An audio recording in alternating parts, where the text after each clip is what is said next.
नमस्कार दोस्तों, मैं मोहित कपूर जगुका संस्थान जयपुर के डिजिटल प्लेटफॉर्म और आपके अपने यूट्यूब चैनल जगुका जीके हब से आपका हार्दिक स्वागत करता हूं। हम आज वापस से उपस्थित हुए हैं इंडियन ज्योग्राफी सीरीज के वीडियो के साथ। जैसा कि आपको पता है, इंडियन ज्योग्राफी में जो आपका टॉपिक चल रहा था वो था भारत का भौतिक विभाजन। और भारत के भौतिक विभाजन में हम डिफरेंट पार्ट्स पढ़ रहे थे। हम इस पार्ट को लगभग 80% पढ़ चुके हैं और 20% हमारे सामने रह चुका है। भाई 80 का रेशियो तो हम पढ़ चुके हैं और जो 20 है वो हमारे सामने क्या हो चुका है, रह चुका है। तो वो आपको थोड़ा सा क्या रखना है, ध्यान रखना है। अब दक्षिण का पठार चल रहा था कल, जैसा कि आपको पता है कल वाली जो क्लास थी, मैंने उस क्लास में आपको भारत के जितनी भी प्रमुख पर्वत श्रृंखलाएं हैं, उनके बारे में भारत की बताया था और उसके अलावा उनकी कुछ एक बेसिक चीजें बताई थी। तो कल तो बहुत ज्यादा नहीं हो पाया था। कल तो केवल आपकी लोकेशन का पार्ट हुआ था कि कौन सी पर्वत श्रृंखला कहां है, या फिर आपको समझने में आसानी रहे तो हम ये बोल सकते हैं कि उनके राज्य कौन कौन से हैं, जो उनके स्टेट्स कौन कौन से हैं। तो उनके स्टेट्स के आधार पर हम क्या कर सकते हैं, उसको समझ सकते हैं कि भाई कौन से राज्य में कौन सी पर्वत श्रृंखला का मुख्य रूप से विस्तार पाया जाता है। तो ये थोड़ा समझने वाली बात यहां पर आपको ध्यान रखनी है, ठीक है। ये तो पहली बात हो गई आपकी। तो पहली बात तो आपको ये थोड़ा अच्छी तरह से ध्यान रखनी है, ठीक है। आगे बढ़ेंगे तो हम एक एक चीज, जो प्रमुख पर्वत चोटी है, किस क्षेत्र की कौन कौन सी विशेषताएं हैं, उन वाले क्षेत्रों को वन बाय वन लेते हुए चलेंगे, ठीक है। तो मैं आपको जो अभी तक मैंने आपको बताया था, आपके पास वो डायग्राम होगा पुराना, जो मैंने आपको टेलीग्राम पे भी शेयर किया था। और कल वाली क्लास, जो लोग आज क्लास को देख रहे हैं और जिन लोगों ने कल वाली क्लास नहीं देखी है, वो पहले कल वाली क्लास देखें। जस्ट इससे पहले वाले दिन की अब आपको डेट वाइज हम क्लास देते हैं, ताकि किसी की कोई क्लास मिस भी हो जाए तो डेट वाइज उसको चीजें आसानी से अवेलेबल हो जाए, ठीक है। तो एक तो ये ध्यान रखना आपको। अब हम इस पे आते हैं, टॉपिक पे हमारा। जैसे हम पहले हमारे टॉपिक पर आएंगे तो यहां पर हम वन बाय वन लेते हुए चलेंगे, उत्तर भारत से दक्षिण भारत की, ठीक है। तो मैंने आपको चोटियां बताई थी। तो अगर मैं बात करूं प्रमुख पर्वत चोटी की, मैं बात करूं पर्वत चोटी की, तो जब मैं पर्वत चोटी की बात करता हूं तो तीन आपको ध्यान रखनी है। और पर्वत चोटी भी कौन सी बात कर रहा हूं, सबसे ऊंची। आप वन बाय वन चीजें नोट करते जाना। ये जो विशेषताएं हैं, पूरे भारत के जो पर्वत हैं उनकी जो विशेषताएं हैं, ये आपसे पूछी जाती है। तो प्रमुख पर्वत चोटी, और प्रमुख पर्वत चोटियों में भी कौन सी बता रहा हूं, जो सबसे ऊंची पर्वत चोटी है। भाई एक तो आपकी हो गई प्रमुख पर्वत चोटियां, ठीक है। और प्रमुख पर्वत चोटियों में भी आपको कौन सी बता रहा हूं, जो सबसे ऊंची पर्वत चोटियां मानी जाती है।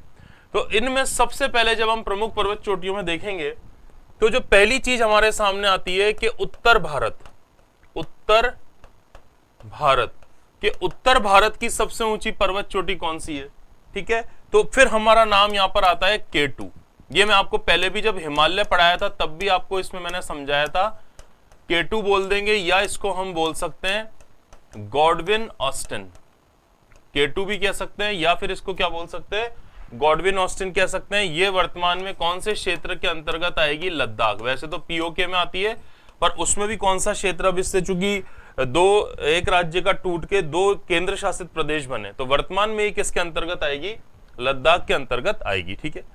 दूसरी बात करते हैं, उत्तर भारत के बाद मध्य भारत।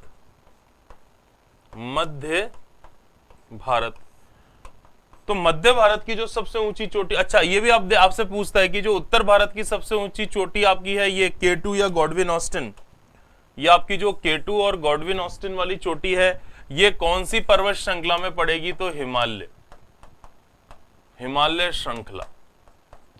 भाई कोई पर्वत चोटी होती है तो वो किसी ना किसी श्रृंखला के अंतर्गत तो आती है। तो K2 या गॉडविन ऑस्टिन कौन सी श्रृंखला में आएगी, हिमालय में आएगी, ठीक है। फिर आगे चलेंगे हम। मध्य भारत की सबसे ऊंची चोटी हो गई गुरु शिखर। मध्य भारत की सबसे ऊंची चोटी कौन सी हो गई, गुरु शिखर। गुरु शिखर आप सबको पता है, माउंट आबू। गुरु शिखर कहां हो गया, माउंट आबू सिरोही में हो गया, और हो गया कहां पे, कौन से राज्य में, राजस्थान। तो सिंपल लिख देता हूं यहां पर, ये मध्य भारत की सबसे ऊंची चोटी है। और मध्य भारत की सबसे ऊंची चोटी है और कौन सी रेंजेस में पाई जा रही है, तो पर्वत जो श्रृंखला है वो कौन सी है, अरावली पर्वत श्रृंखला। अरावली पर्वत श्रृंखला के अंतर्गत पाई जाएगी। किसके अंतर्गत पाई जाएगी? अरावली पर्वत श्रृंखला के अंतर्गत पाई जाएगी। ठीक है, तो ये वाला हो गया यहां तक आपका कि भाई अरावली में ये मिलेगी। ठीक, अब आगे चलते हैं। जैसे थर्ड पॉइंट पे चलेंगे, जैसे ही तीसरे नंबर के पॉइंट पे चलेंगे, तो फिर यहां पर आता है दक्षिण भारत। दक्षिण भारत, ठीक है, तो दक्षिण भारत की सबसे ऊंची पर्वत चोटी अभी मैंने कल ही आपको बताई थी, अनाईमुडी। अनाईमुडी, ठीक है, और जो अनाईमुडी है ये कौन से राज्य में आती है? तमिलनाडु। अनाईमुडी आती है तमिलनाडु में, और कौन सी पर्वत श्रृंखला के अंतर्गत आएगी? अगर पर्वत श्रृंखला आपसे पूछा जाए तो यह है अन्नामलाई। अन्नामलाई पर्वत श्रृंखला किसके अंतर्गत आती है? अन्नामलाई पर्वत श्रृंखला के अंतर्गत आती है। तो कहने का अर्थ क्या है कि ये अन्नामलाई आपने सुना होगा, बहुत इंपॉर्टेंट है। जो वर्षा ऋतु जब आती है हमारे भारत में, तो आपने को मैंने पढ़ाया भी था जलवायु वाले टॉपिक में। जिन लोगों ने जलवायु वाला वीडियो नहीं देखा है, क्लाइमेट वाला वीडियो नहीं देखा है, वो जाके क्लाइमेट वाला वीडियो देख सकते हैं। भाई कहने का ये मतलब है जिन लोगों ने क्लाइमेट वाला वीडियो नहीं देखा है वो उसको देख लें, तो आपको चीजें क्लियर हो जाएगी कि पूरे वर्षा ऋतु के अंदर पूरे भारत में वर्षा होती है, लगभग पूरे भारत में होती है। कौन सा राज्य सूखा रह जाता है? तमिलनाडु। ठीक है, लद्दाख तो रहता ही है, पर मेन जो आपको बरसात होने के बावजूद भी, सारी कंडीशंस होने के बावजूद भी जो राज्य सूखा रह जाता है वो राज्य आपका कौन सा हो गया? तमिलनाडु हो गया। तमिलनाडु में जो पर्वत श्रृंखला हो गई, अन्नामलाई हो गई, और अन्नामलाई के कारण ही वृष्टि छाया प्रदेश जनरेट होता है, और इस कारण तमिलनाडु में गर्मियों में वर्षा नहीं होती। जो अपना तमिलनाडु राज्य है, जो भी तमिलनाडु है, तो तमिलनाडु में जो वर्षा होती है, ये वर्षा तमिलनाडु में शीतकाल में होती है, सर्दियों में होती है, ना कि गर्मियों में। तो इसी अन्नामलाई पर कौन सी पर्वत चोटी है? अनाईमुडी स्थित मानी जाती है। कहने का मतलब आपका यह है कि आपको तीनों पर्वत चोटियों के नाम क्या रखने हैं? ध्यान रखने हैं। ठीक है, अब इनकी आपको हाइट पूछी जाती है, जैसे K2 या गॉडविन ऑस्टिन है, तो आपको कोई हाइट वाइट नहीं पूछने वाला, पर तो भी लमसम याद रख लोगे तो बेस्ट होगा। तो गॉडविन ऑस्टिन की हो गई लगभग 8611 मीटर। गॉडविन ऑस्टिन की कितनी हो गई? 8611 मीटर हो गई। अच्छा, गुरु शिखर की पता ही है आपको, राजस्थान में पढ़ा चुका हूं, पर तो भी इसमें इंडिया लेवल पे है तो एक बार ध्यान रख लेना। तो गुरु शिखर की हो गई 1722 मीटर। ठीक है, और अनाईमुडी की लगभग 2600 मीटर। अनाईमुडी की कितनी है? 2600 मीटर, लगभग अप्रोक्सीमेट बताया, एकदम एक्यूरेट नहीं है। अब देखो, उत्तर भारत की सबसे ऊंची चोटी गॉडविन ऑस्टिन, मध्य भारत की सबसे ऊंची चोटी गुरु शिखर, और दक्षिण भारत की सबसे ऊंची चोटी अनाईमुडी। आपसे पूछा जाए भारत की सबसे ऊंची कौन सी है, तो भारत की सबसे ऊंची कौन सी है? K2 गॉडविन ऑस्टिन है। और दुनिया की दूसरी सबसे ऊंची चोटी भी कौन सी है? तब भी कौन सा नाम आता है? K2। तो ये भारत की सबसे ऊंची है, पूरे भारत की भी सबसे ऊंची। आप यहीं से आपको पता चल रहा है कि ये तीन टॉप भारत की प्रमुख चोटियां, इसमें सबसे ऊंची कौन सी है? Godwin Austen. और दुनिया की सबसे ऊंची माउंट एवरेस्ट, और माउंट एवरेस्ट के बाद सेकंड नंबर पे कौन सी मानी जाती है? K2 या गॉडविन। उम्मीद है कि ये आपको कम से कम समझ आ गया होगा। ठीक है, अब आपको मैंने दूसरी चीज बताई थी, एक मैं डायग्राम बनाते हुए जाता हूं इस तरह से, ताकि आपको कोई दिक्कत उसमें नहीं आए। ठीक है, इस तरह का मैंने कल आपको डायग्राम बनवाया था। ठीक है, पूरा डायग्राम नहीं बनाऊंगा, जो जो चीज मैं आपको स्लाइड पे समझा रहा हूं वो एक एक चीज बनाता हुआ चलूंगा। ठीक है, अच्छा, अब हम आते हैं दो रेंजेस पे आते हैं। एक तो यहां मैंने कल आपको बनवाई थी, जिसको हम क्या बोलते हैं? विंध्याचल। क्या बोलते हैं? विंध्याचल। एक तो विंध्याचल था, और विंध्याचल के बाद आपका कौन सा था? सतपुड़ा। इसको थोड़ा ऊपर शिफ्ट करते हैं, नीचे आ गया काफी। ये तो आपका था विंध्याचल, और विंध्याचल के नीचे आपका कौन सा था? सतपुड़ा था। क्योंकि मैं एक एक चीज आपको समझाते हुए चल रहा हूं, इसलिए थोड़ा सा बनाते हुए चलूंगा। वैसे मुझे पता है आप सबके पास, कल मैंने बता दिया था, ये डायग्राम अवेलेबल है। ठीक है, अब देखो यहां पर, यहां आपको एक पठार बताया था मैंने, इसको मैंने बोला था, इसको बोला था मैकाल पठार। मैकाल। ठीक है, विंध्याचल का मुख्य विस्तार मध्य प्रदेश में है, सतपुड़ा का विस्तार मध्य प्रदेश के साथ, यहां नीचे कौन सा राज्य आता था? महाराष्ट्र। देखो ये जो राज्य है, यहां पर जो राज्य है ये कौन सा है? MP। ये MP है। ये आपका राज्य जो है ये कौन सा हो गया? छत्तीसगढ़ हो गया, और यहां आओगे जब एमएच, एमएच मतलब क्या हो गया, महाराष्ट्र। तो देखो विंध्याचल का विस्तार तो पूर्ण रूप से मध्य प्रदेश में है, सतपुड़ा का विस्तार मध्य प्रदेश के साथ साथ महाराष्ट्र में है, ठीक है, और मैकाल का पठार जो है वो मध्य प्रदेश और छत्तीसगढ़ में, पर मुख्य विस्तार छत्तीसगढ़ में। कल आपको मैकाल की सबसे ऊंची पर्वत चोटी मैंने बताई थी, इसका नाम है अमरकंटक। अमरकंटक, ये आपको ध्यान है, ये बहुत बार पूछा गया, इसलिए मैंने आपसे बोला था, मैंने कल तो आपको लोकेशन बताई है और आज एक एक करके मैं चीजें समझाते हुए चलूंगा। बहुत ही इंपॉर्टेंट चीजें हैं, हल्का सा मिस हुआ तो क्वेश्चन मिस हो जाएगा एग्जाम में, ढंग से पढ़ ली तो और 2-3 बार रिवाइज कर ली तो एक भी क्वेश्चन ऐसा नहीं रहेगा जो आपके लिए कैसा हो, कोई अनसीन टाइप का क्वेश्चन हो, ठीक है। तो ध्यान से सुनना, यहां मैं अमरकंटक बना देता हूं, ये मैंने इस तरह से यहां पर लिख दिया अमरकंटक, ये मैंने चोटी कौन सी लिख दी, अमरकंटक लिख दी, ठीक है। अब देखना यहां पर आप, अमरकंटक से माना जाता है कि 3 नदियों का उद्गम होता है, ये माना जाता है कि अमरकंटक से 3 नदियों का उद्गम होता है। तो एक नदी तो इसमें से निकलती है और निकल के पश्चिम दिशा में बहती है, ध्यान से देखना, एक नदी अमरकंटक से निकलती है और निकलकर पश्चिम दिशा में बहती है, इस नदी को बोलते हैं नर्मदा नदी। ये नदी कौन सी हो गई, नर्मदा नदी हो गई, ठीक है। एक नदी अमरकंटक से निकलती है और निकल के पूर्व दिशा में बहती हुई निकलती है, ये इस तरह निकलती है, इसको हम बोलते हैं महानदी। महानदी मुख्य रूप से आपको पता है कहां पर है, उड़ीसा। तो कई चीजें लिंक करती भी है, तो वो भी आपको आसानी से समझ में आ जाएगी। अमरकंटक से एक ऐसी नदी निकलती है जो निकलती तो अमरकंटक से पर इस तरह मुड़कर और ये पूर्व दिशा में जाती है, ठीक है, समझना मेरी बात। निकली कैसे, दक्षिण से, और दक्षिण से घूम के कहां चल गई, ऐसे उत्तर दिशा में ये नदी चल गई। इस नदी को हम किस नदी के नाम से जानते हैं, ये सोन नदी के नाम से जानते हैं। और ये सोन नदी कहां पे चल जाती है, बिहार, ये बिहार चल जाती है। चूंकि मैं अभी नदियां नहीं पढ़ रहा हूं, मेरा उद्देश्य केवल आपको यह बताना है कि प्रमुख पर्वत चोटियां और इनकी प्रॉपर्टीज क्या क्या है। तो आपको बताना है कि एक बात तो हमेशा ध्यान रखना, अमरकंटक से कितनी नदियों का उद्गम स्थल माना जाता है, तो 3 नदियों का है। तीनों का उद्गम स्थल अमरकंटक के निकट से माना जाता है। एक नदी है नर्मदा, बहुत ही इंपॉर्टेंट नदी है। एक नदी है सोन, ये सोन नदी बिहार में जाके, बिहार की राजधानी कौन सी है, पटना, तो पटना को हम प्राचीन काल में क्या कहते थे, पाटलिपुत्र। तो पाटलिपुत्र कौन सी 2 नदियों के संगम पे है, गंगा और सोन। गंगा नदी आती है और गंगा में कौन सी मिल जाती है, सोन। उसी संगम पे कौन सा शहर बसा हुआ है, पाटलिपुत्र, जिसे हम पटना के नाम से वर्तमान में जानते हैं। ये नदी महानदी निकलेगी, ये उड़ीसा में चल जाएगी और उड़ीसा का शोक भी मानी जाती है। और महानदी पर एक बहुत ही फेमस बांध बना हुआ है, हीराकुंड बांध, भारत ही नहीं दुनिया का भी सबसे लंबा बांध माना जाता है। लगभग 5 किलोमीटर लंबा बांध है, 4800 मीटर है, तो उसको राउंड फिगर में 5000 मीटर हो गए, और 5000 मीटर मतलब कितने किलोमीटर हो गए, 5 किलोमीटर हो गए। तो ध्यान से सुनना, इस पर हीराकुंड बांध है, नदी वाले टॉपिक में बताऊंगा। एक नदी निकलती नर्मदा। अब देखो मेरा उद्देश्य क्या है, ये अमरकंटक से कौन सी नदी निकली, नर्मदा। ये नर्मदा नदी इस तरह बहती हुई और इस तरह आते हुए यहां चल जाती है, कहां चल जाती है, इस तरह। अब मैं पहले बताऊंगा एक एक चीजें, पहले समझना आप, ठीक है। ये नदी जो है ये कौन सी है, नर्मदा, ये नर्मदा नदी है, ठीक है। अच्छा, यही मध्य प्रदेश है, मध्य प्रदेश में एक जगह है, मध्य प्रदेश में एक जगह है एमपी में, इस जगह को कहते हैं बैतूल।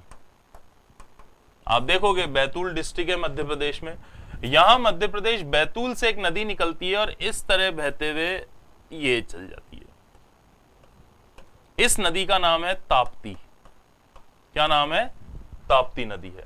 तो कहने का ये मतलब है, यहाँ 2 नदियां आप देख रहे हो, एक तो देख रहे हो कौन सी, नर्मदा, मैं इन पे राउंड कर देता हूं ताकि आपको ध्यान। एक तो देख रहे हो आप नर्मदा, और एक नदी कौन सी देख रहे हो आप, ताप्ती देख रहे हो। ये 2 नदियां के क्वेश्चन यहां से पुटअप होते हैं। पहला क्वेश्चन पूछा जाता है कि भारत में ब्लॉक पर्वत के उदाहरण कौन कौन से हैं, यानी ऐसे पर्वत जो एक जगह जाने के बाद दूसरे पर्वतों के अंदर क्या करते हैं, अवरोध का कार्य करते हैं। तो देखो, एक तो विंध्याचल हो गया और एक सतपुड़ा हो गया। तो विंध्याचल और सतपुड़ा दोनों ही यहाँ पर किसके उदाहरण माने जाएंगे, ब्लॉक पर्वत के उदाहरण माने जाएंगे, ठीक है। दूसरा क्वेश्चन ये पुटअप होता है, देखो आपसे पूछा जाता है कि विंध्याचल और सतपुड़ा पर्वत श्रृंखलाओं के बीच में से कौन सी नदी प्रवाहित होती है? तो देखो नर्मदा है, नर्मदा कहां से निकली? मैकाल से, यहां से गई एमपी में, एमपी में बहती हुई गई गुजरात में, और गुजरात में जाकर फिर कहां गिर गई? अरब सागर। तो ये कौन सा सागर हो गया यहां पर? अरब सागर। अरब सागर में क्या कर जाती है? गिर जाती है, ठीक है। और दूसरी नदी देखो, मध्य प्रदेश बैतूल से निकली, इस नदी का नाम है ताप्ती। ताप्ती नदी सतपुड़ा के पास से निकलती हुई सीधे एंटर होते हुए कहां गई? गुजरात, और ये भी जाके अरब सागर में गिर गई। अब ये दो नदियों के क्वेश्चन क्यों आते हैं? क्योंकि ये जो दो नदियों के नाम मैंने लिखे हैं, वापस मैं लिख देता हूं। एक नदी आपकी हो गई नर्मदा और दूसरी नदी आपकी हो गई ताप्ती। ये दोनों नदियां डेल्टा नहीं बनाती, डेल्टा नहीं बनाती। जैसे मैंने आपको बताया था गंगा ब्रह्मपुत्र का डेल्टा, जिसको हमने सुंदरवन का डेल्टा कहा था, तो सुंदरवन का डेल्टा कहा था, तो आपने देखा होगा कि सुंदरवन का जो डेल्टा है वो गंगा और ब्रह्मपुत्र द्वारा बनाया गया है। डेल्टा लगभग 90% नदियां डेल्टा का निर्माण करती है। कुछ नदियां ऐसी होती है जो इस तरह पर्वतों के बीच में से बहकर उनके द्वारा लाई गई मिट्टी को सीधे ले जाकर और समुद्र में छोड़ देती है चट्टानों के बीच में से, और कोई मिट्टी जमाती नहीं है, यानी ज्वार नदमुख बनाती है, एस्चुरी बनाती है, परंतु डेल्टा नहीं बनाती। तो क्या बनाती है? फिर मैं लिख देता हूं, एस्चुरी बनाती है, एस्चुरी बनाती है। इसको वैसे एस्चुरी नाम से आता है, हिंदी में इसको कहते हैं ज्वार नदमुख। तो ये क्वेश्चन आपका बहुत बार एग्जाम में पूछा गया है कि भारत की वह नदियां कौन सी है जो डेल्टा का निर्माण नहीं करती, एस्चुरी का निर्माण करती है? वह कौन सी हो गई? नर्मदा और ताप्ती। क्वेश्चन ऐसा ही पूछा गया है। देखो विंध्याचल पर्वत है, नर्मदा कैसे बह रही है? इस तरह बह रही है, तो ये दायां ये बायां। तो आपसे पूछता है कि विंध्याचल की बाईं ओर से कौन सी नदी बहती है? नर्मदा। सतपुड़ा के दाईं ओर से कौन सी नदी बहती है? नर्मदा। या सतपुड़ा के बाईं ओर से कौन सी नदी बहती है? ताप्ती। इस तरह के क्वेश्चन आते हैं। तो अगर बिल्कुल फिट है, एकदम इमेज फिट है, कैसे क्या जा रही है, तो 2 मिनट में कैसा भी क्वेश्चन घुमा के आ जाए, आप तुरंत उसका क्या दे दोगे दोस्तों? आंसर दे दोगे। तो 3 चीजें मैंने बताई। मैकाल है, मैकाल का मुख्य विस्तार कहां पर है? छत्तीसगढ़ में है। आप इसको चाहे तो वीडियो को पॉज कर करके, अभी तो आपके प्रीमियर मोड पे चल रहा है ये वीडियो, ये प्रीमियर मोड पे चल रहा है, तो ठीक है, तो आप अभी पॉज ना करें, बाद में इसको पॉज कर करके देख सकते हैं। और इसके स्क्रीनशॉट तो मैं आपको टेलीग्राम पे अवेलेबल करवा ही देता हूं, तो प्रॉब्लम ही नहीं है, ठीक है। अब देखिए, ये नर्मदा हो गई, ये ताप्ती नदियां हो गई, ये मैकाल हो गया। मैकाल की सबसे ऊंची चोटी मैंने आपको बताई थी अमरकंटक, और अमरकंटक को कौन से में शामिल करा गया है? जो अमरकंटक है इसको यूनेस्को में शामिल किया गया है, यूनेस्को। या फिर आप ऐसे इस तरह यूनेस्को मत लिखो, इसको इस तरह लिख लो आप, जो अमरकंटक है, जो अमरकंटक क्षेत्र है, इसको किसमें शामिल किया गया? आपका ये बना दूं एक बार,